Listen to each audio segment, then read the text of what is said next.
a lot of people, I've long been interested in the Kennedy assassination and a lot of the information around that. I've seen several of the films connected with it, and there has been a lot of material connected, particularly with that event, with the Kennedy presidency, but particularly with the assassination. Um, there is Stone's JFK, there is Parkland, um, there is Jackie, references in the film Jackie. So there is, and there's many other made-for-TV films. I've just been watching an old documentary. I have an old BBC documentary, originally broadcast in 2003 and re-released in 2004, narrated by Gavin Esler of the BBC, very experienced journalist. And basically, the documentary goes into a lot of the conspiracy theories, many of them that were galvanized by Oliver Stone's controversial film. Um, Now, before I get into some of these theories and how the documentary debunked them and some of my own thoughts, let me just put a few caveats. I'm not going to say 100% that the conspiracy theories are debunked. I'm not saying 100% I believe the documentary. But I think this documentary, I believe it's called Kennedy Beyond Conspiracy, is very important to watch. I hope someone's uploaded it to YouTube because there's human nature here. It's like 9/11. People don't want to believe that one insignificant 24-year-old disillusioned ex Marine killed the most important man in the world at that time. They just can't believe that one man could have done something so significant, especially someone like Oswald.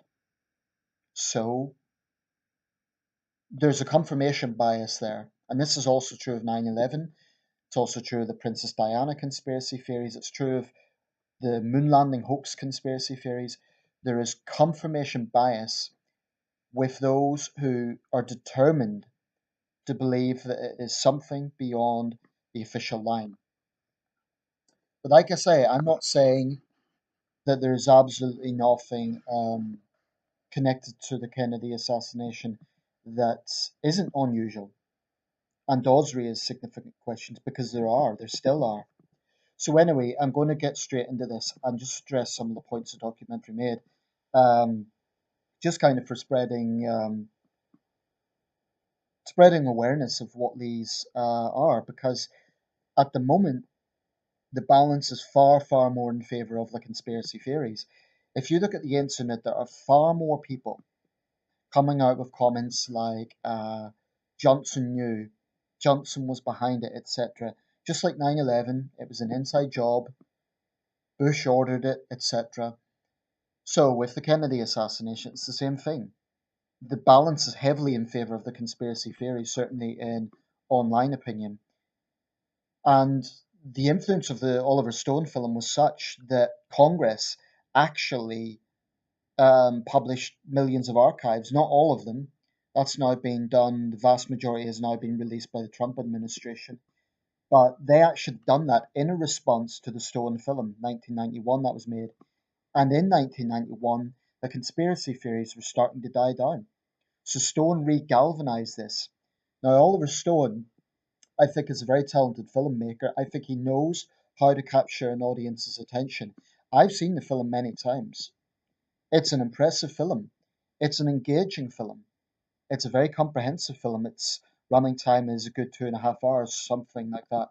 So it's you can see why it had the appeal that it had. Okay, without further ado, let me just get into some of these um, points. Okay, and this is not in any particular order, by the way. I'm going to just address them. Not this isn't chronological in relation to how the documentary done it. Just notes that I've made. Okay, one of the most important things is the angle of the bullet and the single bullet theory. Is it a theory or is it fact? Well, Stone's film, in the demonstration in the courtroom, it shows Kevin Costner putting on a powerful performance as Jim Garrison, saying that Kennedy, pointing out indicating that Kennedy and Governor Connolly were on the same level in the motorcade.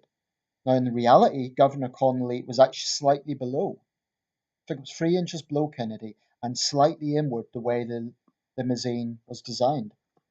Now, that's very important because that immediately confirms the traction of that bullet from the Texas Book Depository, the sixth floor. And when you consider every conceivable way, knowing where the bullet hit Kennedy's head, and there's the autopsy photographs to prove it, then the idea that a shot would have been fired from the grassy knoll hitting President Kennedy is debunked. So that position of the president and of the governor is very important. Kennedy was killed by the bullet. Connolly was wounded. And you can see this in the Zapruder film. If you look at those famous frames, Kennedy kind of grasping his throat, that's the first bullet, and then the head wound. Now, one of the things the conspiracy theorists say is that Kennedy's kind of thrust back into the left, and this is brought up in the film. Well, this is actually a point of my own. Kennedy suffered from Parkinson's disease. He suffered from chronic back pain and he wore a back brace. He was wearing it that day. So any notion that he would have like immediately kind of collapsed over from the first shot, he was actually pinned upright by that back brace. That's a point that I think is overlooked in terms of the position of the president after that initial wound.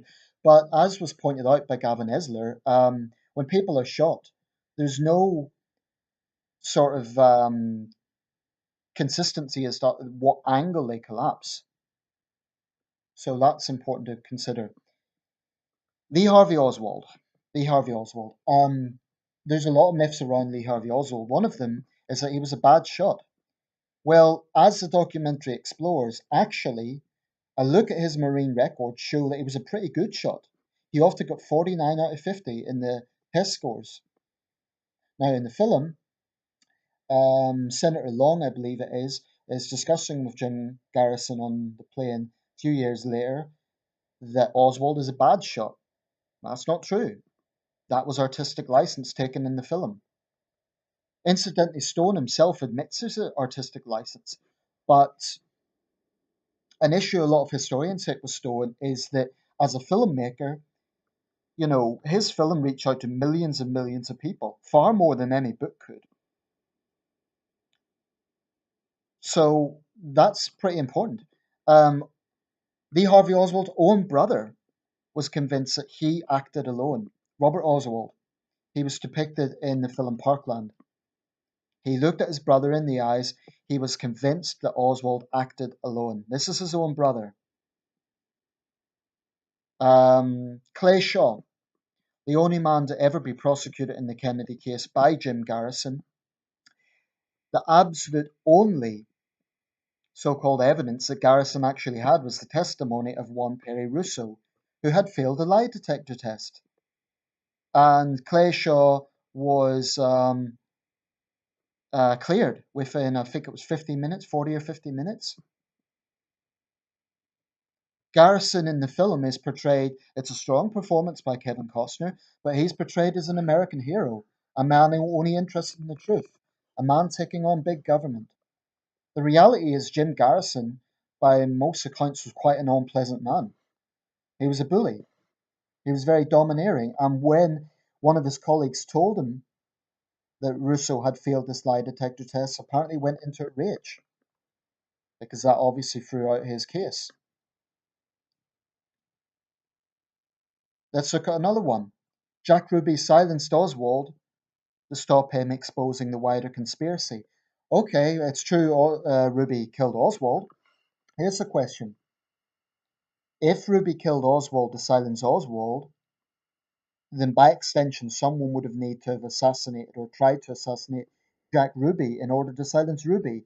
Someone would have then had to silence the person who silenced Ruby, and so on, if they really wanted total silence in a conspiracy. It is true that Oswald said, and there's archival footage of this, I'm a patsy. Now, I admit that's strange. Why would he say that? But there are some things about Oswald's behaviour that you have to question. Why would an innocent man run from police? Why would an innocent man shoot at and kill a police officer, J.D. Tippit? I know there's witnesses who said they saw other men kill Tippit, but most of the evidence suggests it was Oswald. Why did he initially resist arrest in the Texas theater? I also think his whole mannerism during the archival footage that we have is very strange. He was very calm for a man under that sort of pressure.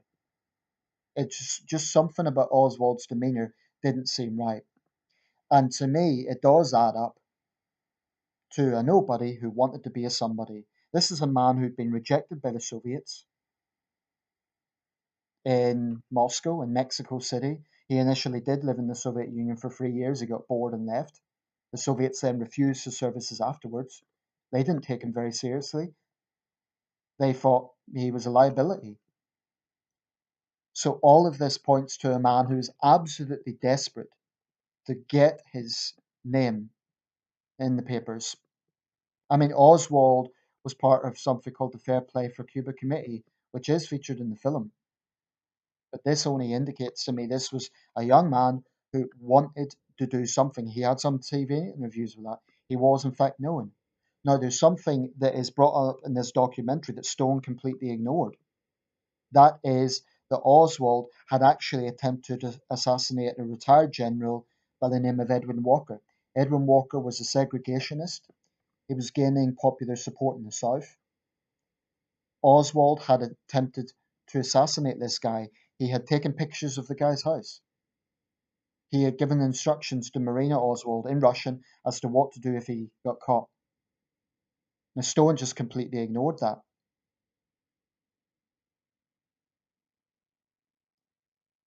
Just one more thing, as I can see for now. In the film, Kevin Costner made a very sentimental speech at the end. Jim Garrison never made that speech.